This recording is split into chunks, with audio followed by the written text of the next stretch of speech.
Good afternoon, everyone. I'm Linda Dixon from the Lexington Veterans Association, and I am pleased to welcome you to a presentation on the history of the USS Cassin Young, from World War II destroyer to museum ship. We extend a warm welcome to our fellow veterans at the Edith Norse Rogers Memorial Veterans Hospital who are watching this program live streamed. And it is now my pleasure to tell you a little something about our speaker, Warren Buzz Smith. The USS Cassin Young, a Fletcher-class destroyer, was built in San Pedro, California, in a record time of 9 months in 1943. Named for a Navy captain who received the Congressional Medal of Honor for his actions at Pearl Harbor, the ship saw combat in every major naval campaign in the South Pacific. After returning to service during the Korean War, she was mothballed. But the ship was given new life when she was brought to Boston as a museum ship by the National Park Service in the early 70s. Buzz Smith, our speaker, knows the ship well. He is a volunteer on the Cassin Young, and he will tell us the story of this decorated warship, and he'll describe the life of a volunteer above the ship. And to quote his words, he will make a shameless plug for more volunteers in support of our organization. Buzz Smith joined the Navy Reserve in 1984 as a hospital corpsman, 3rd class, T in parentheses, I don't know what that means, and rose to the rank of Senior Chief Hospital Corpsman. He then moved to the Air Force Reserve, becoming a 2nd lieutenant with a specialty in aeromedical evacuation. He retired in 2014 as a lieutenant colonel. In civilian life, Buzz worked in the fire alarm division of the Weymouth Fire Department for 34 years. He regularly speaks to a group like ours of historically minded people to tell the incredible story of the USS Cassin Young. Please welcome Buzz Smith. Thank you, Linda, for the very kind introduction. I don't need to add to that anymore, so I'm going to step into right into the program once I click the right button. Okay, there we go.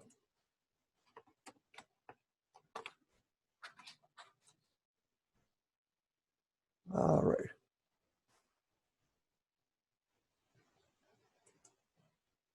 There it is. Okay. Enough about me. I'll talk about the ship. So what we're going to do today is to actually mute my video so that I don't distract. There we go.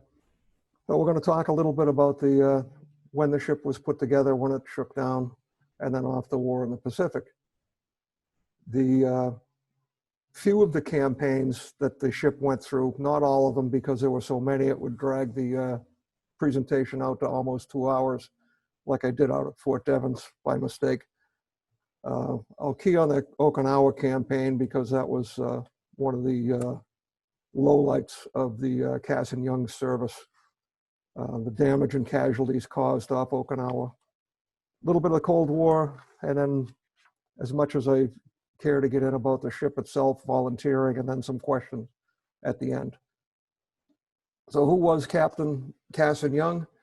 He was a commander of a repair ship, the USS Vestral at Pearl Harbor.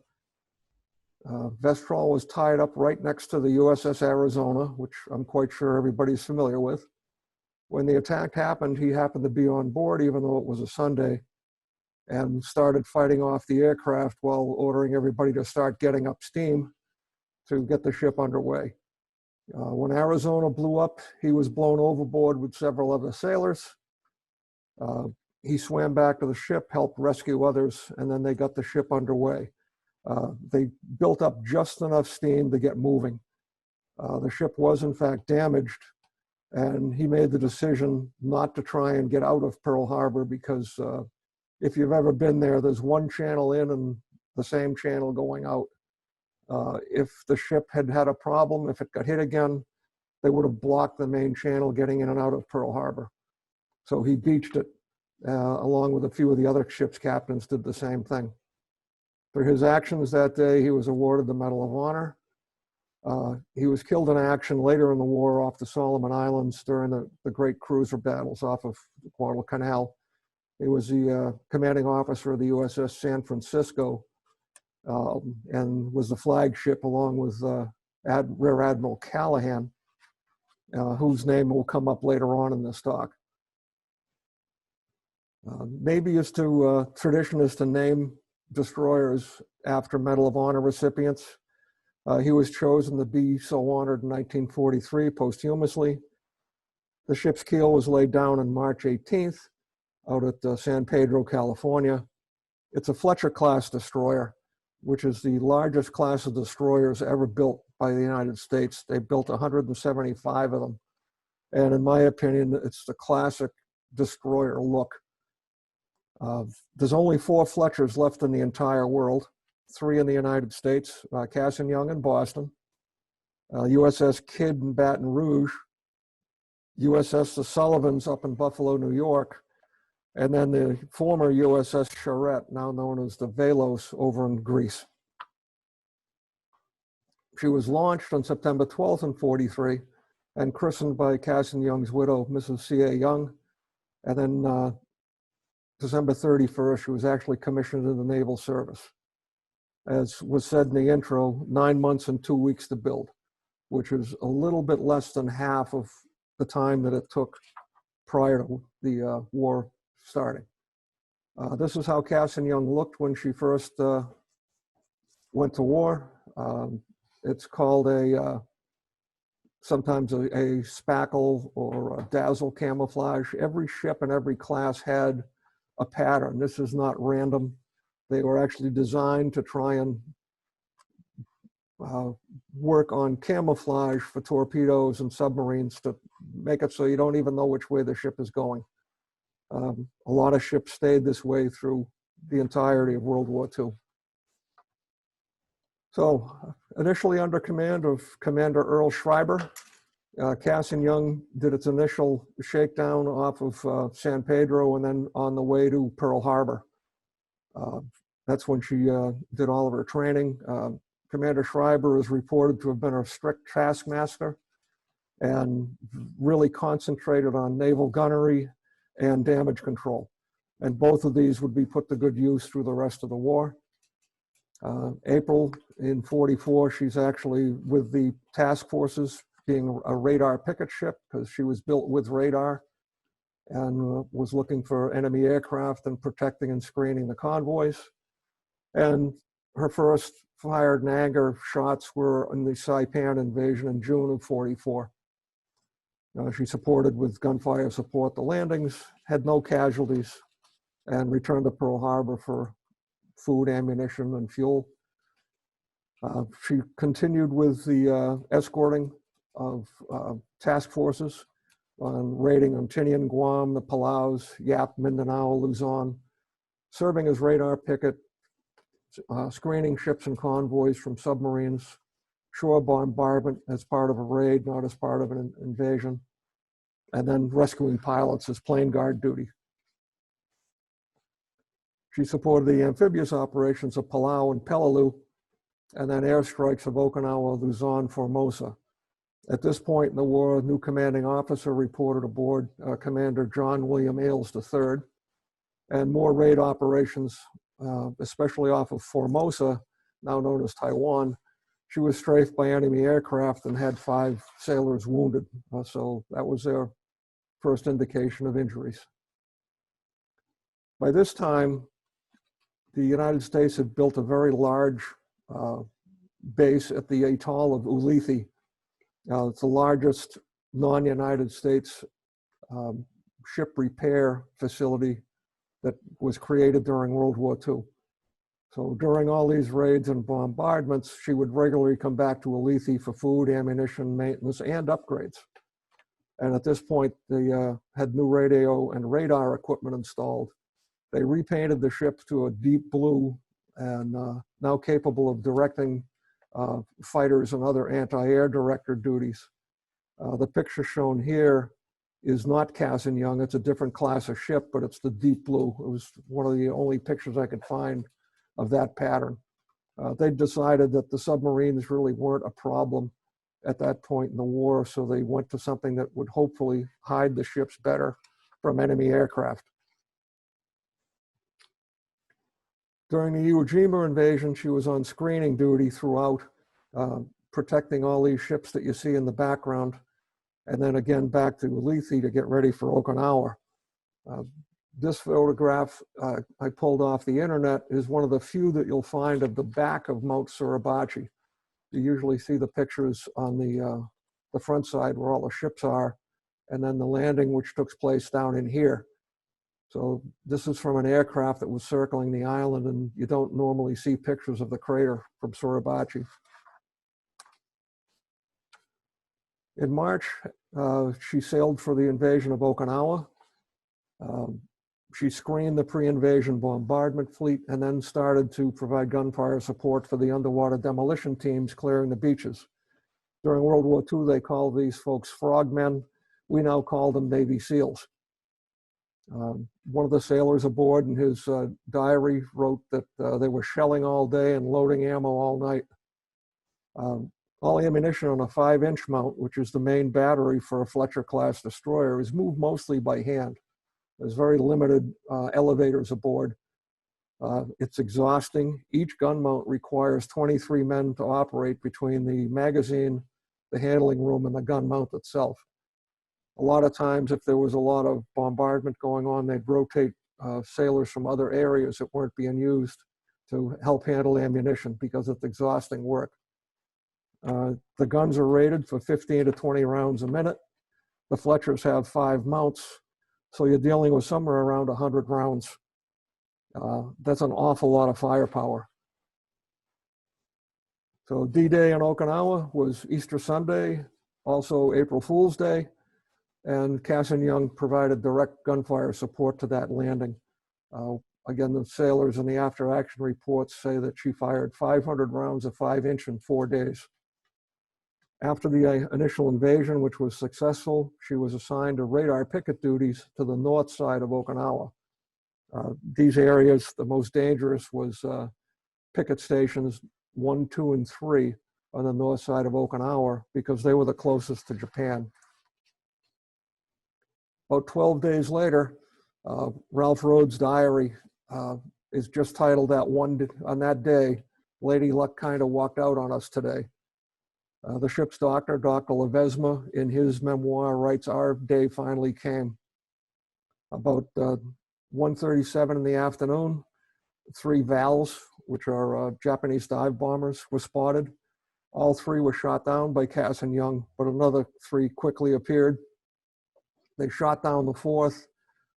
The 5th one got hit, but struck the fantail on the lifeline, did not actually hit the formal part of the ship.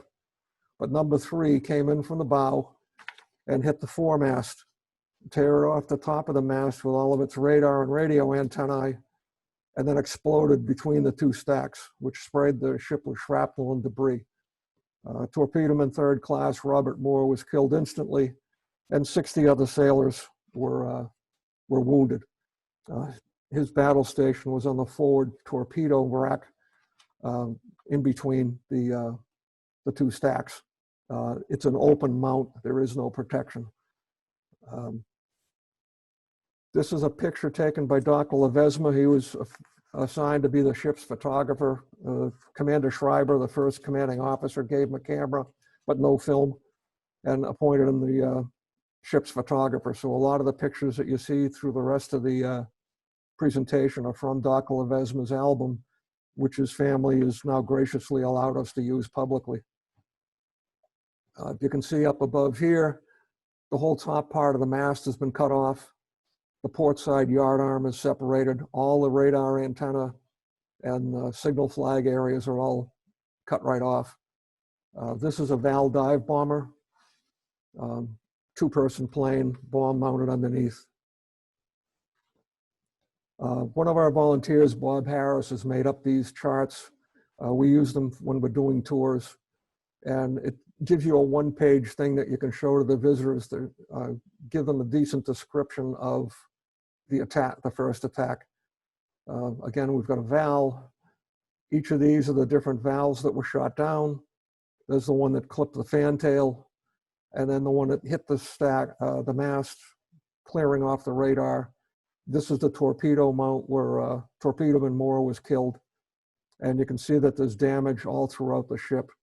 I have copies of Commander Ailes' after action reports, and the damage is extensive. Every area of this ship, from right about the bridge area all the way back past the aft torpedo mount, sustained some kind of damage.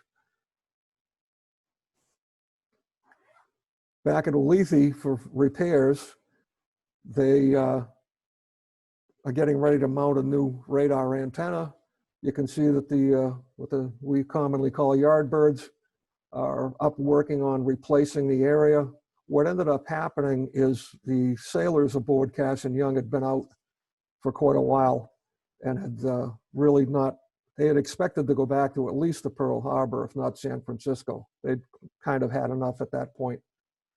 And one of the diaries that I have says that when they realized that they were going to be repaired at Ulithi, because they were taking parts off of a ship that they were tied up next to that was badly damaged and putting it onto Cassin Young, that they knew they were going back to the war sooner than later. So what they do at night is they take the Yardbirds toolboxes and pitch them over the side, hoping to slow everything down and maybe get sent back to the States.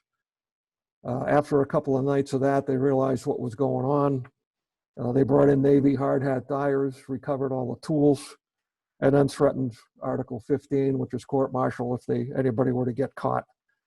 So the sailors at that point stopped and realized that there was no further reason to keep going.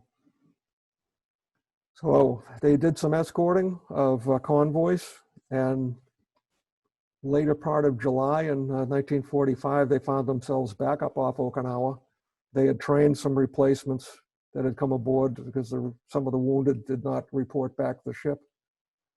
And they put them this time on the southern side of Okinawa, down on radar picket 8. While they were there, Lieutenant Commander Alfred Bronson, who was going to be the new commanding officer replacing Commander Ailes, reported aboard the 27th. On the 29th, the day before this attack on Cassin Young, the USS Callahan, which was named after Admiral Callahan, who was killed on the bridge of the San Francisco with Cassin Young, was attacked at repair position 7, radar picket 7. And what they had for an enemy attack was a high-flying 2-engine Betty bomber and 2 low-flying canvas and wood biplanes. The Callahan was struck right at the waterline, right by the forward stack, and actually went down. Cassin Young moved over and assumed command of the area and started picking up survivors. So on the 30th, about 03 in the morning, the USS Evans, one of the other destroyers that had moved in, identified incoming bogies, which is their terminology for enemy aircraft coming in. A few minutes later, Cassin Young goes to general quarters. Admiral Ailes, after action, says the seas were calm. It was a bright moon, and it turned out to be the same profile as he attacked the day before. A high-flying Betty bomber, which they figured was the navigator to get the 2 low-flying biplanes into the area. In this case, the Betty was shot down by a U.S. night fighter, and then at least one of the biplanes came in and was coming right after Cassin Young. Captain Ailes, he became an admiral later, goes to flank speed and starts maneuvering. It's felt that the biplane was following the wake and using the moon behind Cassin Young so he could set up for his attack. Cassin Young was, as I said, was going at flank speed, makes a hard turn to starboard to try and bring the guns to bear, because if you come up the backside of a Fletcher, you've got one 5-inch gun, one 40-millimeter mount, and 2 or 3 20-millimeter guns that could only bear on the plane, and that's not enough if you've got something coming straight at you. His goal was to turn the ship broadside and then use all the guns on it. Cassin Young opens fire at 2,500 yards with the 5-inch and the 40 millimeters. And all he had left was common anti-aircraft rounds, which are a timed fuse that would go off at a certain time after it left the muzzle. They'd used up all their variable time fuses the day before on the attacks on the 29th. The variable time fuse we now know is a proximity fuse.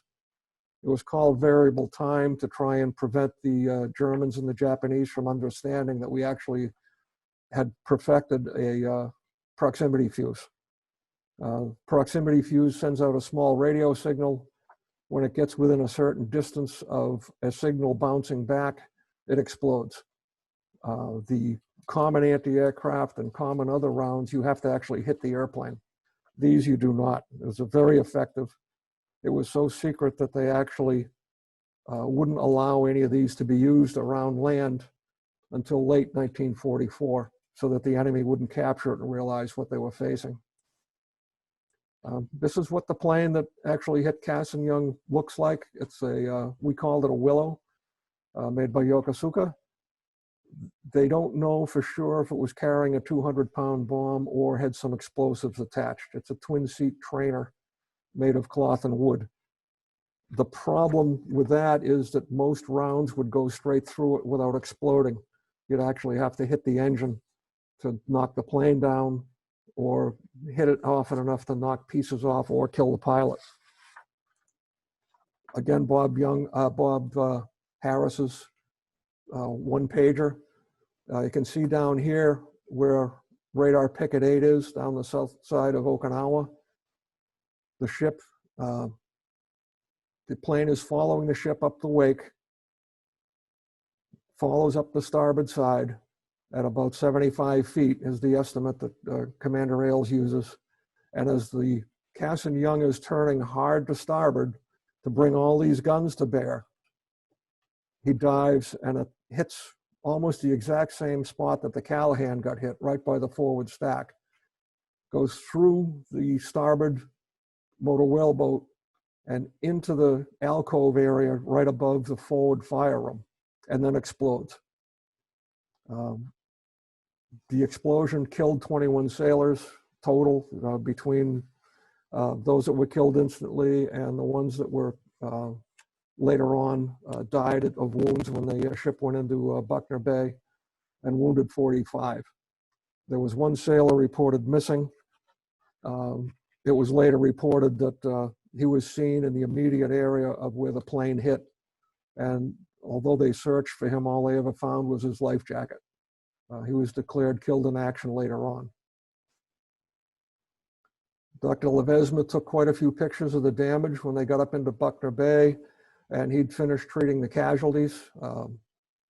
He had a lot of work that day. This is the area of where the plane came through. This is the boat davit. The boat would have been right in through here.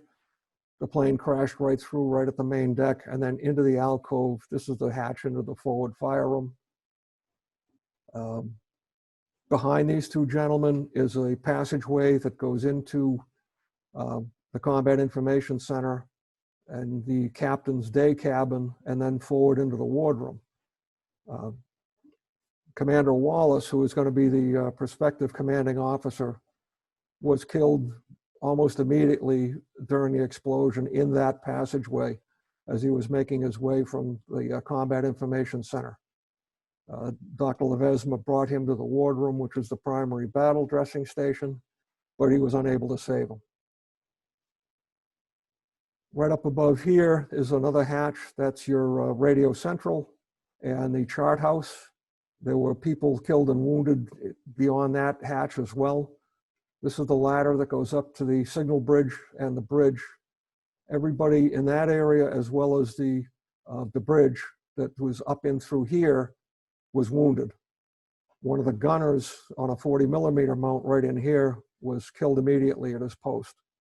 So it was a very major explosion. It's another shot of the area where the plane crashed into the ship.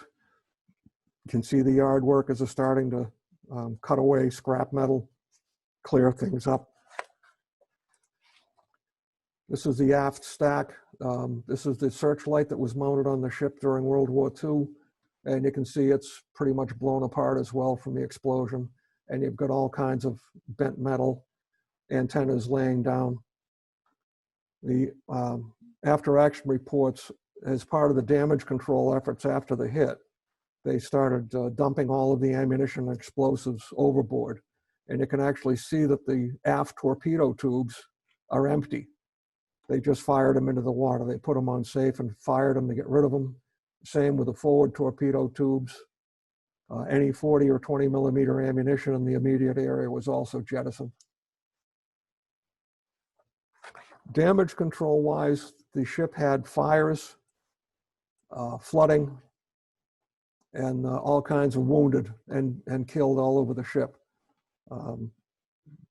Dr. Levesmer was taking care of people up in the wardroom. The chief corpsman was taking care of people in sick bay, which is the midships. And then the other corpsman, there was a third class and a second class, an E4 and E5, back in the aft berthing area, were taking care of people back there that were lightly wounded. The damage control teams had the fires out, the flooding stopped, and casualties being treated, and the ship got back underway in 20 minutes and headed right for Buckner Bay. It's fantastic damage control, and that was a testament to Commander Schreiber's strictness in training and damage control way back when the ship first went to war. You can see that whole alcove area has been cut away now. They've been taking all the metal that was damaged and just cut it away. Because they ended up at Buckner Bay, they transferred the wounded that couldn't be treated aboard to the destroyer tenders Cascade and Hamel, and the killed in actions were brought ashore and buried at the military cemetery in the south of Okinawa. This is some of the crew, some of the officers, and this is Commander Ailes at a memorial service for those that were killed in action. They also, while they were there getting patched up, they did ceremonies for those that were wounded. They were awarded the Purple Heart. This is Commander Ailes again receiving his. You can see sailors in the background waiting to be awarded theirs. A few of the sailors here that are wearing theirs with a smile. One of the men you can still see is still patched up. He had some damage to the side of his face. I pulled a close-up of one of the other pictures of some of the Purple Heart ceremonies, and when you zoom in, right here and right here is a gold star device. That means that these two sailors had been awarded their second Purple Heart. They'd been wounded before. So discuss that a little bit more in a little bit. After the attack, they looked at the ship. It was too damaged to be repaired in the theater. So in Buckner Bay, they repaired her enough to get her back to the United States. So she returned by, from Buckner Bay via Saipan. While she was at Saipan getting further repairs is when the bombs were dropped on Japan and the war ended. So she ended the war at the same place she fired her first shots of the war, the island of Saipan. Then she made her way to Pearl Harbor, then off to California.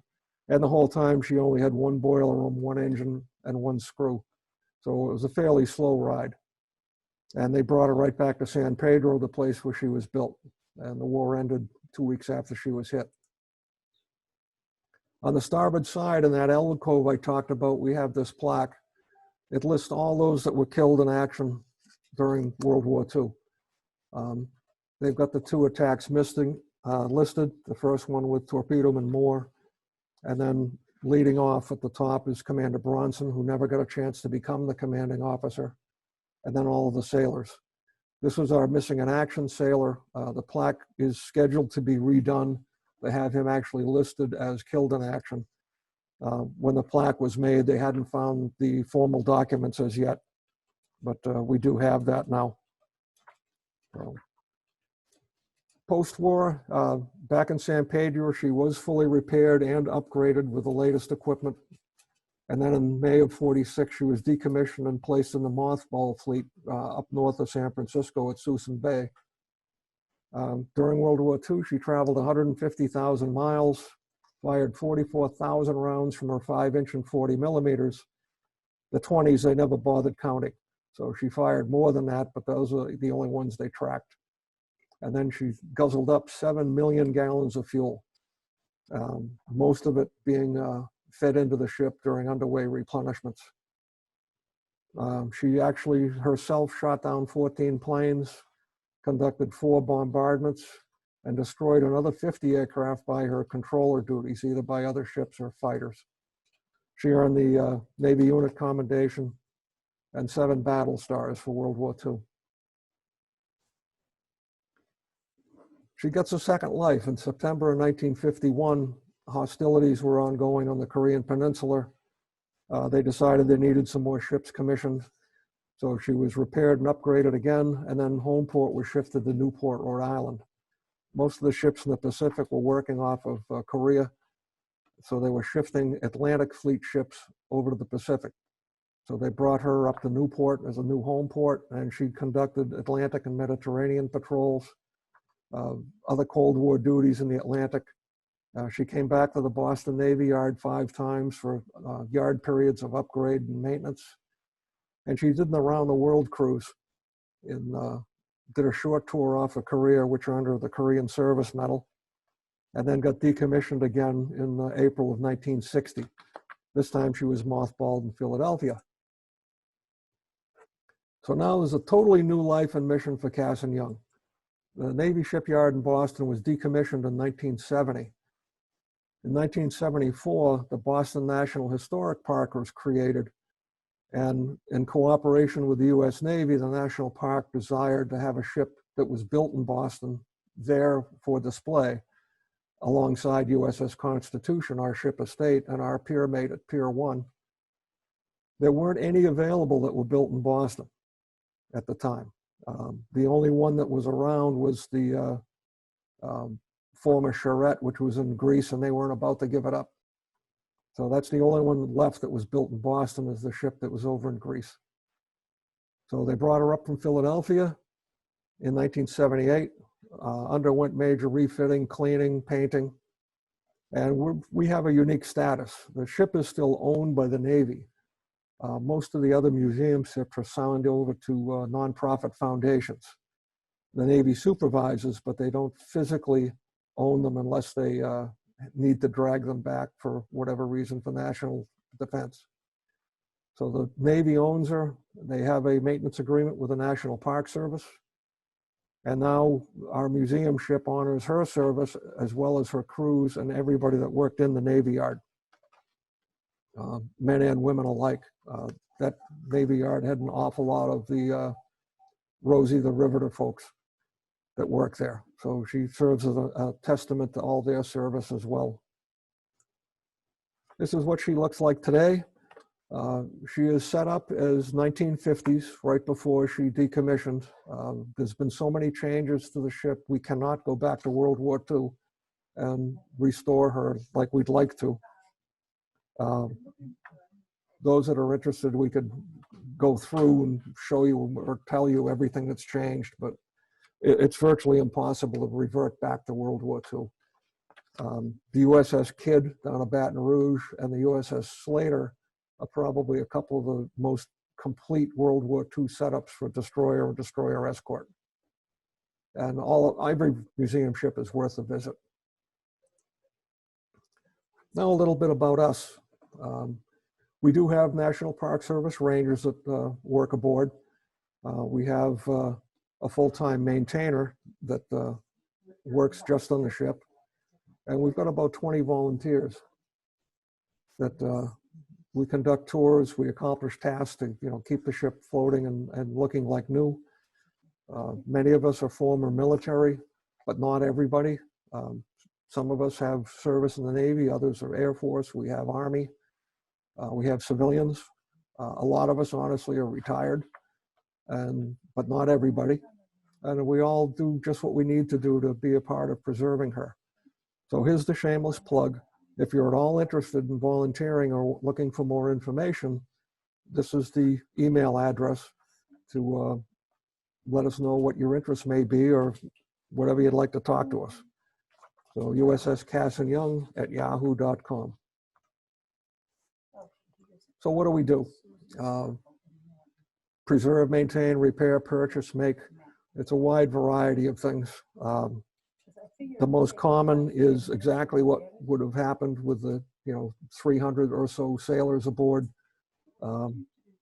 Chip, prime, paint, and repeat.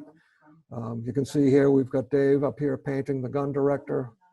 We've got another gentleman down here using the ever popular needle gun to chip away old paint. Repainting battle helmets. This is one of our big projects we just completed. We changed all the onboard lighting to LEDs. So this is one of the guys stripping out the old fluorescents and putting in the new LED stuff. This is Bruce working in the shed, repairing all the Mark 9 depth charges, chipping off all the rust. It never ends. So because it's a 1945 ship, what do we do? Well, if we can't get it, then we have to make it. So the guy we call the Admiral, he's actually making a shaft for replacement hedgehogs, which is an anti-submarine depth charge type unit. You can't get them anymore, so we're making them. We found a 5-inch 38. I don't know the formal term, but I call it a butterfly. It's a fuse protector for the 5-inch guns. We're going to have some of those 3D printed so that the handling rooms underneath the 5-inch gun mount looks like it would have getting ready to fire. Hey, Buzz, can I interrupt for a second? Excuse me? This is Mina. Can I interrupt for a second? Sure. Do you have somebody in the background there? Because we can all hear voices. Yeah, my wife is working next door. Oh, gotcha. Okay. Yeah, she moved. Okay. Thank you. All right. That's it. Okay. One of the things about these ships is unlike the modern ships, these are what we call in the Navy open racks. It's just basically a framework and a mattress. And when you're at sea, you use these bunk clips to hold all of your bedding down so it doesn't end up on the deck. And when you're in the bed and it's rough seas, you move the strap around to keep you from getting thrown to the deck yourself. So we've just completed making quite a few of these. This is what one of the original straps looks like. And we've been taking straps, making straps and clips so that every bunk aboard will have the proper bunk strap on it. We just finished coordinating having the captain's bridge wing chair reupholstered. That one was in tough shape. We had to manufacture a rudder indicator. Somewhere along the line, somebody got up there when they weren't being watched and stole the original one. So we got some pictures from the other museum ships, which we worked closely with, and made one. So over here you can see there's the indicator and then the arrow. Admiral Bob, our machinist, made that. We managed to acquire a 1943 bridge telescope, which one of our volunteers, Tim, has just finished polishing. The originals would have been painted, but we decided we're a museum. We've got one other one that we're going to paint, which will be on starboard, and we figured a nice, shiny, good-looking, well-working one would look great on the port side bridge wing. So that's upcoming this fall. Other things we do, we conduct tours. You know, this is Bob, our guy that made those excellent handouts. One of the school groups that comes through. We work really closely with the Navy. They use the, down in Newport, the officer training. The folks come up from there for a day trip. They visit Constitution, they visit us. Chief selects the last couple of years. They come up to us for Heritage Week and they help us preserve and maintain the ship. And one of the special things that we do is we try to do as much as we can for the veterans, especially those that served aboard Fletchers. You heard earlier about the USS Callahan, that the Cassin Young rescued survivors. Well, the gentleman in the middle is one of those survivors. He visited us a few years back. So he got the grand tour, of course. So some of the other things, repair and operate original radio equipment. We've got a radio gang that's really good. And they use a, once a year, this year is kind of the exception because things have been so mixed up. But they, museum ships on the air, they actually fire up the radio gear and talk to each other all over the world. The World War II radios are basically in the ham bands, if you will, and they talk back and forth. We've done the light bulb project. That's saved the National Park Service thousands of dollars per year in electrical costs. And of course, we did all the work. So it saves hiring folks to do that. We do a lot of the special days and events, either dress ship with the signal flags or hang the holiday lights. The lights have stayed up this year because the weekend we were supposed to take them down, we ended up being removed, if you will, from the ship because of COVID. And one of the other things that we have folks that do is research. Very underappreciated part of what some of the volunteers do. You got to be a special person to go into the stacks and start digging through old records. So what I found in getting ready for this presentation is I spotted this gentleman, and this is him again in one of the other pictures, and you'll notice he's a black man. He is dressed as a chief. You can tell from the cap and the way that the cap is set up. So he's a chief as opposed to a sailor, because the sailor would have been wearing the Dixie Cup hat. So I went into the casualty lists and found that only one of the black men that were assigned to the ship meets that. So this gentleman in the picture is Robert Asbury Beauchamp. He was a chief commissary steward, and he's listed with the AA and the T in a parentheses after it. So this is where Linda gets the answer to the T after my name when I had listed. He had an acting appointment as the chief commissary, and it was considered a temporary appointment, as was mine, until I completed certain requirements. He was from Gastonia, North Carolina. He was wounded on July 30th with shrapnel to the right leg, and then transferred to the USS Hamel. Passed that information on to one of our researchers, Mary Ann. She found some newspaper clips where he enlisted as a ship's cook, 3rd class, in August of '42. Picture 1 shows him right behind Commander Ailes, receiving his 2nd Purple Heart Medal. And what we found by looking at the first kamikaze attack is he was not wounded on that one. So he had to have been wounded somewhere else during World War II. And Mary Ann is on the chase. So she's on to more research to see if she can find out what other ships he was assigned to and where. So finishing up, we've got several organizations that are nonprofits. The one that I work most closely with is here, Friends of the Cassin Young, also known as FOTSI. We have the wrench turners, which are the guys that actually work with the tools. Researchers like Mary Ann, tour guides like Bob. The Cassin Young Association is the older of the groups, and that was mostly former crew members, family, and others interested in the preservation. We work side by side with them. National Park Service, who's responsible for the ship, for interpreting it, maintaining it. The curatorial office, which everything we do, if there's going to be any change to the look of the ship, we have to go through David and curatorial. And he gives us the yes or no. And then as always with nonprofits, always looking for individual corporate sponsors. And again, you can use that email address to talk to us. Right now, Cassin Young, we have just returned aboard last Saturday. The Rangers have been allowing visitors for about a month, but it's main deck tours only. You can't go inside and you can't go below decks. We're not allowed to run any type of tours at all at this point. They're recommending masks to come aboard. They've got hand sanitizer. They have distance marking things on the deck. It basically, when you come on the ship, you take a left and go up to the bow, loop around, come back to the stern, and then come back amidships and come off the ship. They limit to how many people on board at a time. The Rangers are counting for that. Hours are Wednesday to Sunday, 10 to 12 and 2 to 4.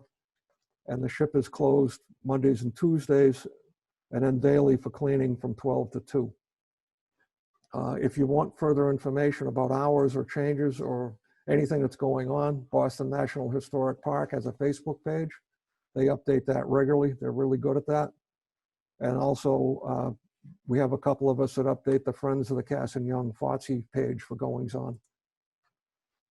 So thanking the folks that helped with these presentations, Dave from Curatorial.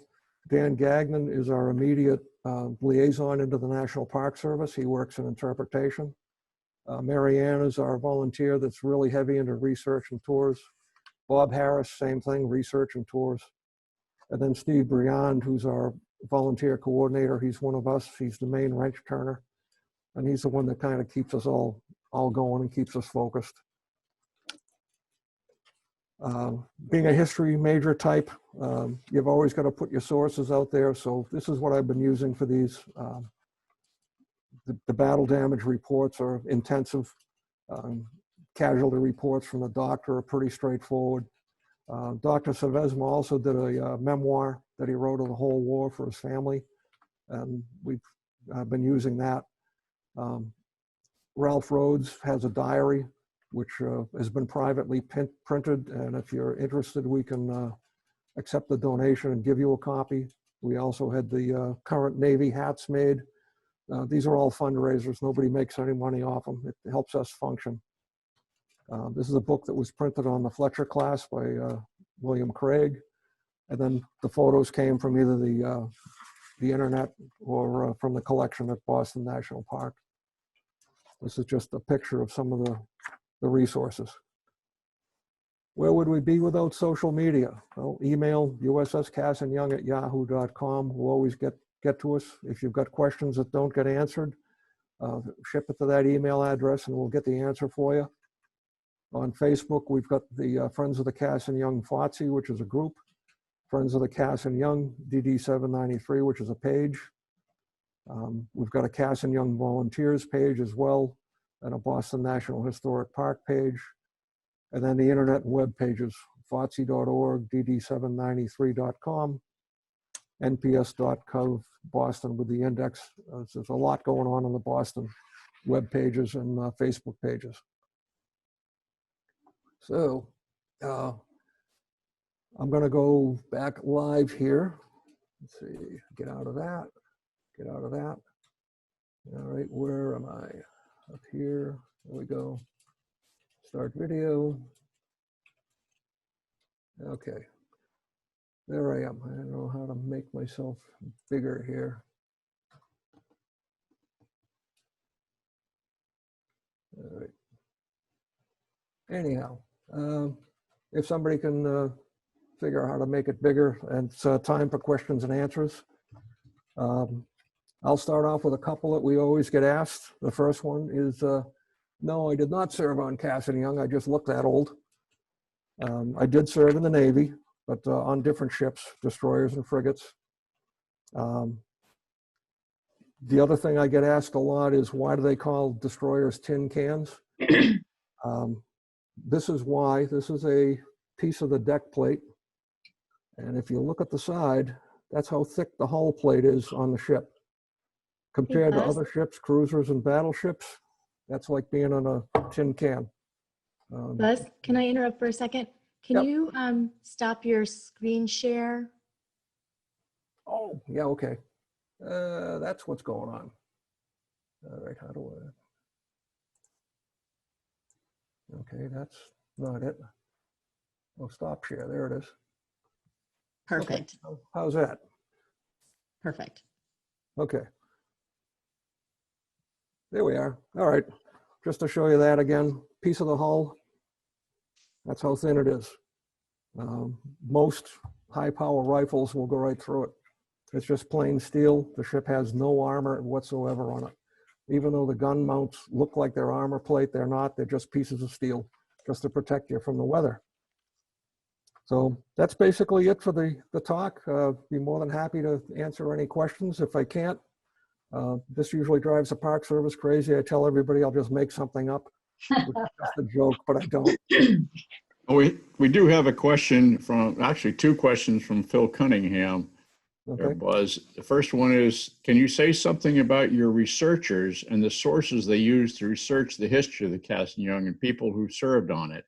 And was it also another question that kind of is close to that one is, do you have any of the original architecture plans, naval architecture plans, internal drawings and so forth?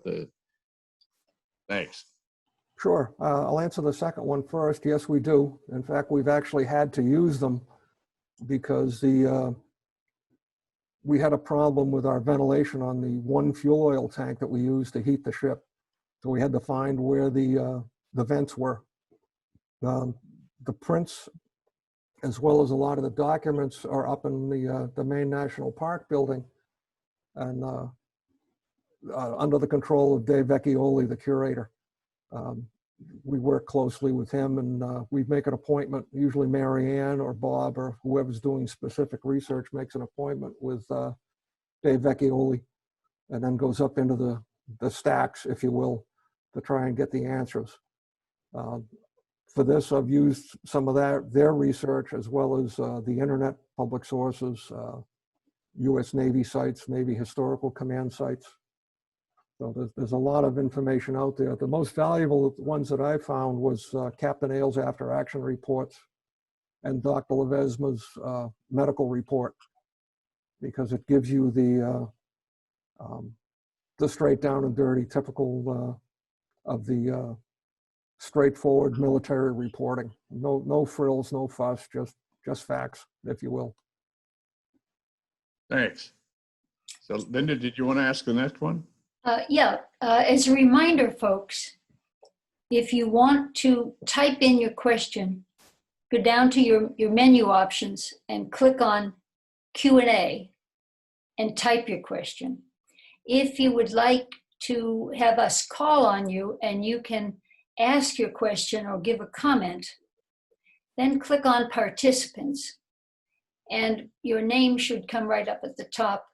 Click on the raise hand button like we've been doing, and that will signal us that you would like to speak, okay? And in the meantime, sneaking in on the chat room is Arthur. Arthur's iPad. You know, Arthur, we can always count on you to ask good questions. We appreciate that because you usually are one of the first people to ask a question. He too wanted to know about the engineering drawings. You've already answered that. But he wants to know, have students from the Merchant Marine Academy on Cape Cod toured the Cassin Young? We have had a few that have come up, not as a formal group. We did have some students from one of the engineering schools that came out to help us with planning for changing the heat from steam to electric. And they did some initial engineering work on that, which now that looks like the Park Service is going to, they can't use it because of regulations, but they're going to use the idea to actually get the plans drawn and convert and get rid of the fuel in the boilers, which are not the original boilers, by the way. That's the other thing is one of the other questions that comes up. No, we cannot get underway. The plant has been shut down and a lot of the piping's been removed. So how we heat is we use the original heating system with 4 commercial type boilers in the old cruise head on the aft half of the ship. Another question from Phil Cunningham for you, Buzz. Can you describe the word screening, what the word screening means when referring to the service provided by the Cassin Young? Also, have you seen the movie Greyhound? Screening is when you're part of either a convoy or a task force. Your larger ships and ships needing more protection are usually located in the center. And the destroyers, because they are fast and can move around quicker, provide the duties of trying to find enemy submarines or enemy aircraft before they get at the main convoy or main task force. Another nickname for a destroyer is Greyhound. And no, I haven't seen the movie because I'm not paying Apple any more money than I pay enough the communist cast. So I'll just wait until I can get my hands on it, but I really would prefer to see it in the theater. I've seen clips. I've seen a lot of purloined clips on the internet. They actually did come up to Cassin Young to look to see if they could film on us. But again, we've been changed so much. They ended up filming most of the onboard stuff at USS Kidd down at Baton Rouge. Does that answer the question? Yes, very well. The last one from Phil Cunningham is, where did you get the after action reports? Those I managed getting through Marianne, who got them from Dave Vecchioli up at the curatorial office. They're, to my knowledge, they're not online, but they're in part of the collection for the ship. Looks like we may have another question from Arthur, or it may be the original one. Arthur, you had your hand raised. You're now unmuted. Go ahead. Okay. I was wondering, you mentioned that the dead sailors were buried, and a thought came to me, well, why not bury them at sea? I think I have my own answer, is that when you're at sea, you're not near land. So you probably, that's the reason they're buried there. And since the dead were near the landmass, you buried them there. Yes, that's correct, Arthur. They were close enough at both kamikaze attacks. Torpedoman Moore was buried on the island of Karamaretto, which is off of Okinawa, because that's where they pulled in after the first attack. And the second one, it was right off of Buckner Bay, and that's where the military cemetery was located. So where they were near land, they preferred to put them on land. And then all of them were repatriated after the war back to the States. Okay. Does anyone else have a question? I think we've asked all the questions, right, Bob? Linda, Yes. this isn't about the ship, but I couldn't get the thing on participants on my iPad. Oh, how many participated today? Somewhere between 40 and 50. Oh, good, good. Yeah, we had a good crowd. Yep. Okay, going once. Here's your opportunity to ask a question. Going twice. If not, we'll assume that Buzz did such a wonderful job that you don't have any more questions. So, Buzz, thank you. Thank you for a terrific presentation and for introducing us to this wonderful ship. He would love to greet us all out at the wharf, where Constitution is. So the weather is still good. Consider a visit to the Cassin Young. I believe that will conclude our program for this afternoon. We will send you information about our October 13 program very soon. Look forward to having you back again. Enjoy this lovely weather, and thank you very much for participating. Good afternoon.